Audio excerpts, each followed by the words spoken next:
नमस्कार दोस्तों, स्वागत है आप सभी का आपके अपने चैनल द रिटेल इन्वेस्टर में। दोस्तों यहाँ पर मैं आज जिस स्टॉक की चर्चा करने वाला हूँ उस स्टॉक का नाम है रिलैक्सो फुटवेयर। और पिछले काफ़ी समय से स्पेशली Q1 के बाद स्टॉक लगभग जहाँ है ये उसी के आसपास ट्रेड कर रहा है। प्लस Q1 के नंबर कोई ऐसे नहीं आ गए जो स्टॉक बहुत ज़्यादा निवेशक खुश रह सकें। इसके साथ ही साथ जो वैल्यूएशन फ्रंट है उसमें भी एक बहुत बहुत बड़ा दबाव, जब मैं दबाव कहता हूँ उसका मतलब ये है कि इतना ज़्यादा महंगा इसका वैल्यूएशन है कि जो प्रॉफिट्स निकल के आ रहे हैं वो उसको बिल्कुल भी जस्टिफिकेशन नहीं दे रहे हैं। तो ये वीडियो कोई बहुत लंबा नहीं होने वाला, बहुत छोटे स्तर बताऊंगा। इसके साथ ही साथ क्या FIIs और DIIs इस स्टॉक में लगातार खरीदारी कर रहे हैं इस बिग वाली में, ऐसा भी एक प्रश्न है, तो उसके ऊपर भी हम फोकस करेंगे। तो वीडियो को तुरंत लाइक करके चैनल को सब्सक्राइब कर दीजिए ताकि वीडियो और को भी रिकमेंड करे। अब चलते हैं अपने एनालिसिस की तरफ। देखिए पिछले एक साल में स्टॉक ने आप देखेंगे 12.5% ज़्यादा की गिरावट दिखाई है। और भी जब आप डेंजरस ट्रेंड देखना चाहते हैं पिछले 5 साल में ऊपरी स्तरों से, या आपको पिछले 5 से 93% का रिटर्न दिख रहा होगा, बट जब आप ऊपरी स्तरों से देखते हैं ना, वहाँ से जब आप देखेंगे स्टॉक ने 43% के नेगेटिव रिटर्न दिए हैं। और मैं आपको दिखा दूँ, ये जो लेवल है ना, ये वाला देखिए 874 के आसपास ये टूट गया और स्टॉक अब अपने बहुत ही ज़्यादा, मैं कहूँगा एक क्रूशल सपोर्ट कौन सा है, वो है, मुझे ये लगता है ये वाला दोस्तों, ये जो लेवल है वो है बिटवीन 790 टू 810। इसी के आसपास ये स्टॉक ट्रेड कर रहा है। और बीच में जब भी ये स्टॉक इसके आसपास गया है वहाँ से आप देखेंगे तो इसमें एक जंप ज़रूर देखने को मिल रहा है। मिला है 6 महीने पहले जाएंगे, ये देखिए 781, वहाँ से जंप, ये फिर नीचे गया 776, 776, वहाँ से जंप। तो और आप देखेंगे फिर तीसरा जो लो आया था 778, वहाँ से जंप।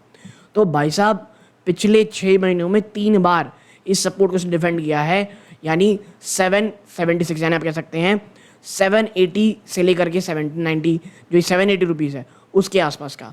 तो मैं इसीलिए कह रहा हूँ closing it's a thing. Closing के बाद अगर 2-4 दिन यहाँ टिकते हैं तो प्रॉब्लम होगी। स्टॉक जैसे यहाँ जाता है वापस से जंप कर लेता है, ठीक है। तो ये चीज़ ध्यान में रखिए कि निचले स्तरों पे, ऊपरी स्तर में तो देखिए ये देखिए ये एक बहुत बड़ा रेजिस्टेंस है।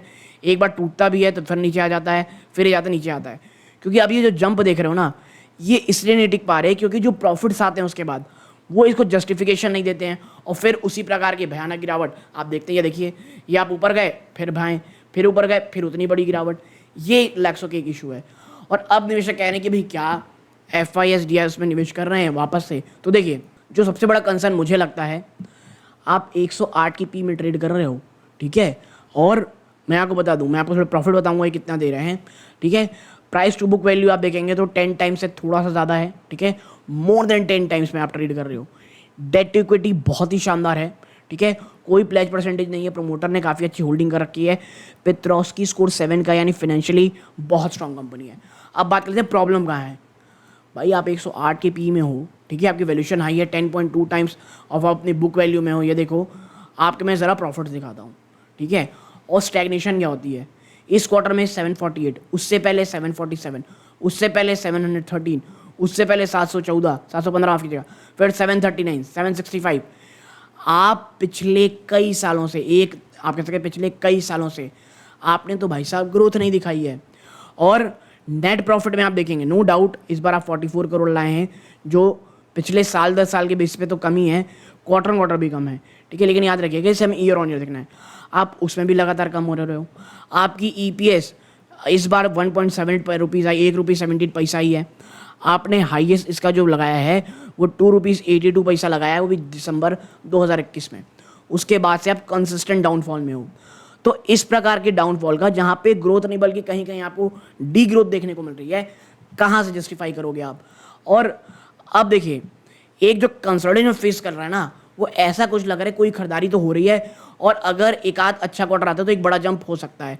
और देखिए FIIs में अगर आप देखेंगे तो यहाँ पर 3.32 से बढ़ करके 3.36 जून में आई है।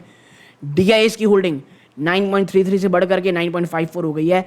और आपको मैं बता दूं एक चीज़, ये देखिए यहाँ से देखना चाहिए, जी हाँ, ये देखिए 1 2 3 4 5, 6, 7, 8 और एक बार 9।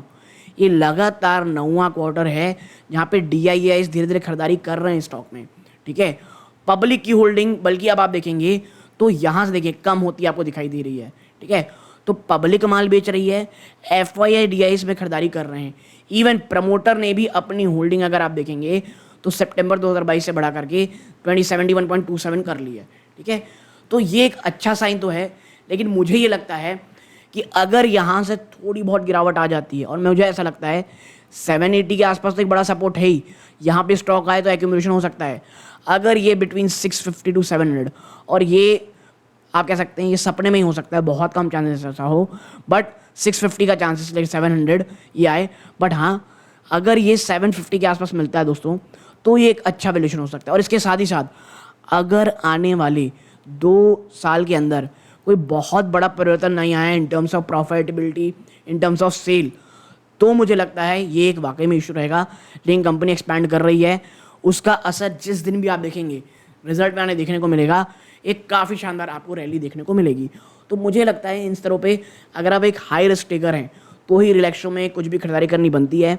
डिस्क्लोजर रूप में मेरी या मेरी फैमिली में कोई भी इन्वेस्टमेंट नहीं है, और आप यहाँ पे कोई भी बाइंग और सेलिंग रिकमेंडेशन नहीं है। आप कुछ भी खरीदारी करें, अपने वित्तीय सलाहकार सलाह जरूर लीजिएगा। ये वीडियो का अंत है।